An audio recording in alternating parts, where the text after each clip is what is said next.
Mga gamit kag pasilidad sa pila ka ospital na plastar na bilang preparasyon sa pagsugalaw sa bagong tuig. Pamaagi sa pagbulong sa mga pasyente nga nasamaran sa palupok ginpatpat. Si Zen Kilantang Sasa nakatutok live sa Barangay Tikod, La Paz. Zen?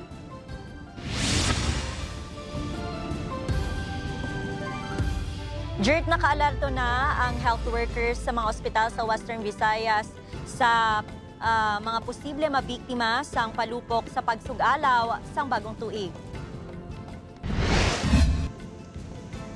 100% na nga nakahanda ang Western Visayas Medical Center sa pagsugalaw sang bagong tuig.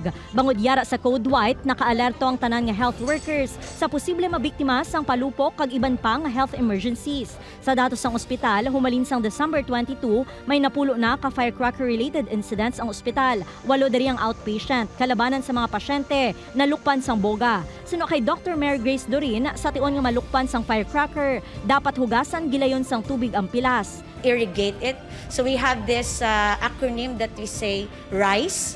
So we have to rest, we have to cold compress, and we have to elevate. So if there are bleeding, because there are injuries that are like may mga vascular injuries, so we need to pack it with gauze or with OS to prevent the gush of blood. Sa tion nga mautod ang tudlo o kun kamot sang pasyente bangod sa mga firecracker o kun eksplosibo, dapat mapreserba ang parte sang kamot kag gilayon nga dalon sa pinakamalapit nga health facility ang pasyente. You have to wash again and then ipack ang bleed. Ang part nga tudlo nga natabog or makita pa as much as possible, we have to put it inside a plastic or a cup with water nga cold or ice. So preserve it kag ang golden period naton is less than 6 hours.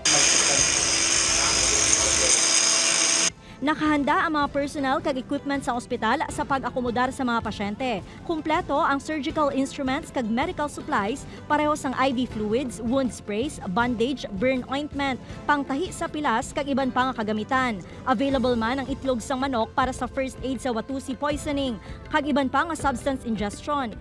Sa tion nga mag-abot ang mga pasyente sa emergency room, pagkatatapon ng mga ini depende sa kondisyon sang pasyente. Ang mga nalukpan ang magatiner sa trauma room sa ospital agud mahatagan sang medical attention. Nagpaandaman ang doktor ilabi na sa kabataan nga likawan ang pagpamulot sang palupok o kun ang mga nabiling nga pulbura sa dalan bangod ini ang masami nga ginatunaan sang disgrasya. Bukas 24/7 ang hotline numbers sang WVMC sa pag-akomodar sa mga pasyente.